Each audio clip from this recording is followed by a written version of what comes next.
with a fellow YouTuber. I'm gonna help him out with some stuff. But as you can see, there's almost no snow down here anymore, and that's kind of why the snow camping videos are tapered off. I don't really have a lot of snow camping left. Looks like we're gonna have an early spring up here. It'll probably still snow. It snowed a little bit this morning, but nothing that's gonna stick around with, 36-degree temperatures. So, but I figured I'd give you a glimpse of what it's like in mid-March this year. And I'll film more when I get to where I'm gonna camp out for the night. Good morning from Girdwood, Alaska. Parked on Turnagain Arm. That's where I camped out last night. It's about 33 miles from Anchorage. It's low tide. You see some ice floating by out there. That's the town of Girdwood. In Alyeska, the ski resort's up on the hillside. Back to Vanagon in last night. Shut the curtains and called that a night. Didn't do any filming last night. But as you can see, I'm right at the base of a mountain, right along the Seward Highway.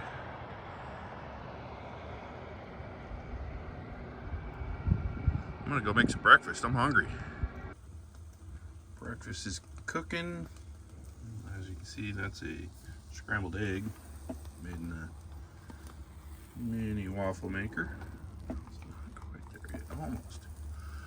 Got the next one ready to go. It's one egg at a time, but it goes pretty quick. It's only about a minute in between each egg. And they come right out. They're hot.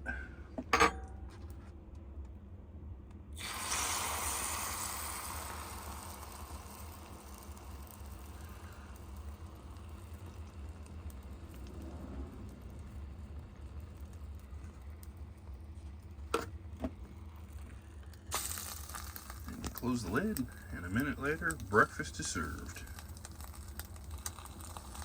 I'm still sitting on the side of the road here, just making a quick breakfast. And I'm gonna go head on to a project I'm getting ready to do. And there's the finished product, scrambled eggs, quick and painless. See the tide's going out still. Cruising right along, a bunch of icebergs floating out of the rivers. Dang. Blue skies where I live are headed that way.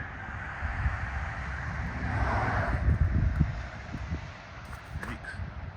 Then you look towards Anchorage, and it's gray and gloomy.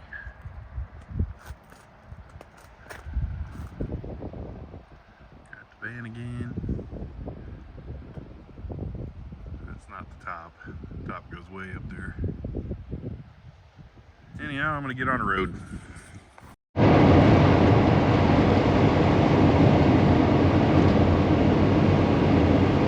Heading up Turnagain Pass, you can see there's quite a bit of snow still, although it's pouring rain.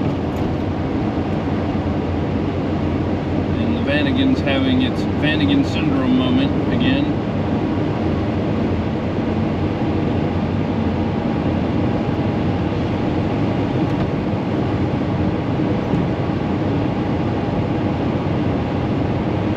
Almost starting to wonder if it's something getting wet, because it only seems to do it when it's wet out, and it's wet out.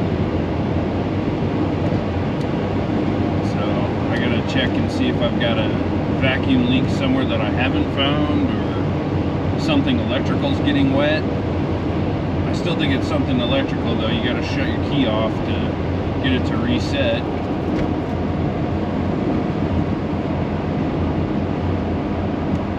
But I figured I'd show you guys the snow. It's probably about 5 feet taller than the van is, so it's a good solid 8-9 feet tall.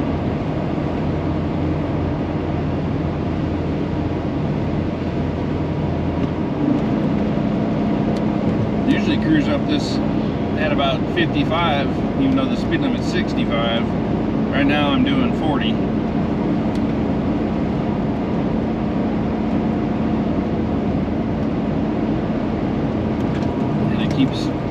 out, so I'm gonna shut the key off, turn it back on, so it'll fire on all 4 cylinders.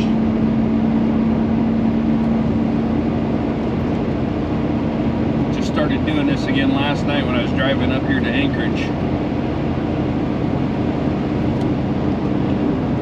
Hasn't done it in probably 6 weeks since I unplugged the O2 sensor, so I don't know, maybe water's getting in the O2 sensor pocket or the plug for it. I'm not sure, but whatever it is, it's annoying.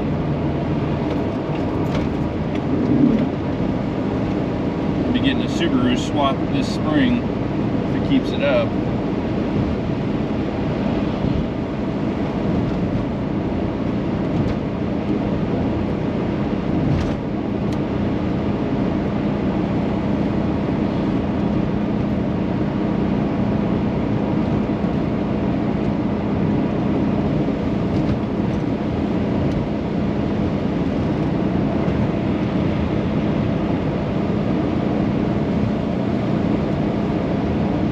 At least it's 4 lanes wide. It's usually only 2 lanes wide this time of year.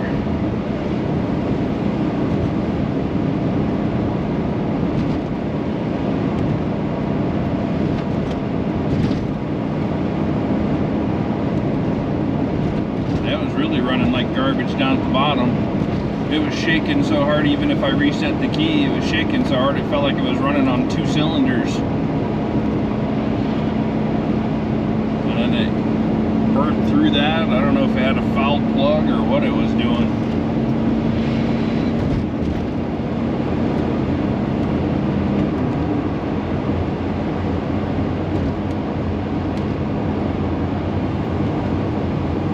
I don't want to curse myself, but it seems to be running okay at the moment.